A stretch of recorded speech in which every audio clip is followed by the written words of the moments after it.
Lectura del Santo Evangelio según San Juan. San Juan capítulo 2, versículos 13 al 25. Se acercaba la Pascua de los judíos y Jesús subió a Jerusalén y encontró en el templo a los vendedores de bueyes, ovejas y palomas y a los cambistas sentados, y haciendo un azote de cordeles los echó a todos del templo, ovejas y bueyes, y a los cambistas les esparció las monedas y les volcó las mesas, y a los que vendían palomas les dijo: Quitad esto de aquí, no convirtáis en un mercado la casa de mi Padre. Sus discípulos se acordaron de lo que está escrito: el celo de tu casa me devora. Entonces intervinieron los judíos y le preguntaron: ¿qué signos nos muestras para obrar así? Jesús contestó: destruid este templo y en 3 días lo levantaré. Los judíos replicaron: 46 años ha costado construir este templo y tú lo vas a levantar en 3 días. Pero hablaba del templo de su cuerpo. Y cuando resucitó de entre los muertos, los discípulos se acordaron de que lo había dicho y dieron fe a la escritura y a la palabra que había dicho Jesús. Mientras estaba en Jerusalén por las fiestas de Pascua, muchos creyeron en su nombre, viendo los signos que hacía.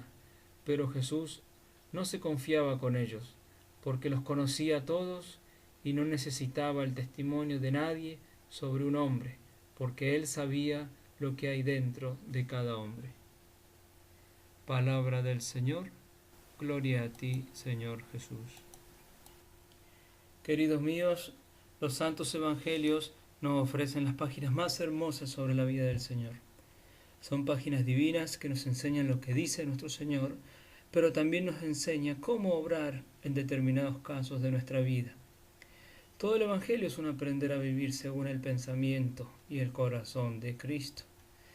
¿Qué nos decía el Señor en cierta ocasión? Aprended de mí, que soy manso y humilde de corazón. ¿Ven? Jesús está sediento de amor. Quiere que seamos mansos y dulces como su mismo corazón, pero su dulzura hoy se mezclará con la severidad. Quiero que imaginemos bien la escena, porque lo que va a suceder es impresionante, raro y único en la vida de nuestro Señor. En la tradición judía, cada año los habitantes debían dirigirse hacia Jerusalén, al templo, para ofrecer a Dios un sacrificio cruento, sangriento o no sangriento. Es decir, debían ofrecer un animal, un buey, un cordero, una cabra en sacrificio, y para los más pobres se podía ofrecer una paloma, pichones, pero también se podía ofrecer al sacerdote, custodio del templo, algo de aceite, harina, vino, sal. Cada año Jesús iba con sus padres, San José y la Santísima Virgen María, a estas ofrendas, y evidentemente él veía el espectáculo ridículo e irrespetuoso de los vendedores en el templo. ¿Cuánto tiempo durante esos años de vida oculta nuestro Señor tuvo que contenerse con el silencio al ver esos verdaderos irreverentes que profanaban el templo, es decir, la casa del Padre Eterno? Y cuánta indignación al ver también que los sacerdotes, el clero de la época, los religiosos, permitían esas faltas de respeto. Tal vez permitían esos desórdenes por exceso de respeto humano, no sé, en detrimento del respeto divino o por otras razones de bolsillo. No sabemos. Lo cierto es cuánta era la indignación en el corazón humilde y manso de nuestro Señor ante esta profanación. Permítanme contarles cómo se pasaban estas cosas. La gente afluía en gran cantidad de todas partes para dirigirse al templo y ofrecer los sacrificios. Venían multitudes de toda la comarca, de Antioquía, de Alejandría y de judíos de Roma que llegaban en barcos a Jerusalén para esta fiesta anual tan importante. Por lo tanto, y naturalmente, toda esa multitud no podía venir con sus animales para el sacrificio. Por esta razón, un verdadero comercio se estableció en la ciudad santa. Entonces, como ven, queridos míos, pueden imaginar la inmensa cantidad de animales que se encontraban en los pórticos del templo. Cientos y cientos de animales de toda especie que eran permitidos para la ofrenda. Por ejemplo, bueyes, corderos, ovejas, cabras, palomas, pichones, otras especies para los más pobres. Y todo esto en grandísima cantidad. Se encontraba de todo menos silencio y oración, porque como saben, estos vendedores no se callan ni un minuto para poder vender lo más posible y al mejor precio. Además de esto, se estableció el cambio de dinero, naturalmente. La moneda griega, alejandrina, antioquena y romana, entre otras, se cambiaba en la moneda local judía para poder acceder a los animales para el sacrificio. Ven, ciertamente era un verdadero comercio que se había introducido en el templo, y esto causaba la indignación de nuestro Señor, que, como les decía antes, desde hace años venía contemplando este espectáculo. Y lo peor es que los religiosos, los sacerdotes, no decían nada sobre este ruido que desacralizaba el lugar santo por excelencia. ¿Qué quieren? Grandes fortunas llenaban sus túnicas. Además, todo judío de 20 años debía pagar un tributo al templo para sostenimiento del culto. Así como en nuestros tiempos, todo buen cristiano debe ayudar a su iglesia para el sostenimiento del culto. Estas personas, estos peregrinos, se amontonaban en el templo para pagar el tributo, y como saben, en Medio Oriente no se hace fila para pagar.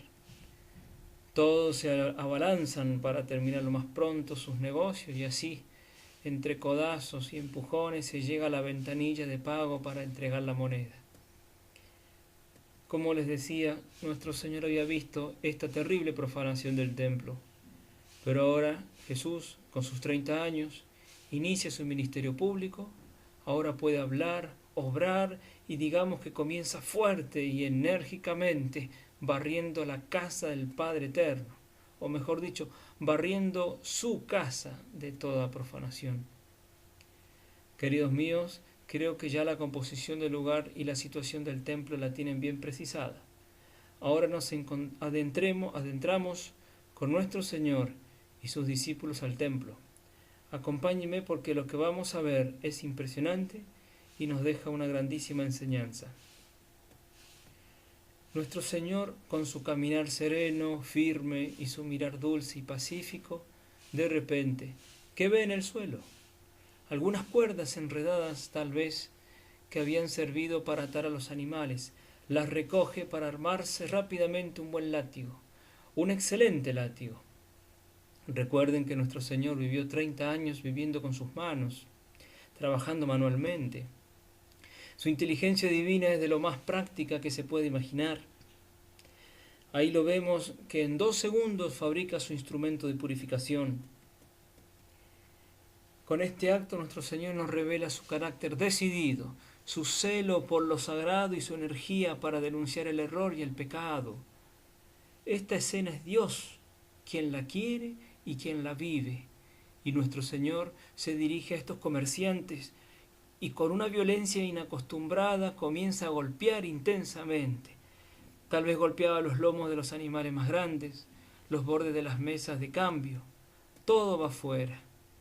Dejando un segundo látigo, usando sus manos divinas, derribó las mesas, y un terrible temor envolvió a todos, y nadie osó detener esta cólera divina, incontrolable por los hombres, pero bien medida y premeditada de nuestro Señor.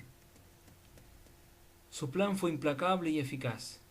Expulsó a todos estos comerciantes del templo, los miles que se encontraban gritando y buscando su fortuna. ¿Se dan cuenta? Todos están como petrificados, nadie sabe qué hacer, y sin embargo es un solo hombre que hace esto. ¿Quién puede detener este huracán divino que barre la profanación de su propia casa? El Evangelio no dice nada de los apóstoles. Parece que también ellos mismos quedaron inmóviles como una estatua viendo a su maestro obrar así. ¿Y qué quieren? ¿Quién puede contra Dios? ¿Quién como Dios, cuando usa su fuerza divina para restablecer la santidad de su casa? Yo no sé por qué nadie reaccionó. Tal vez los ángeles estaban reteniendo los brazos de los comerciantes, no sé. Pero todos quedaron tetanizados, inmóviles y paralizados. Jesucristo denuncia y con un acto radical purifica. Ante la evidencia de alguien que obra con lo que es correcto, nadie osa intervenir.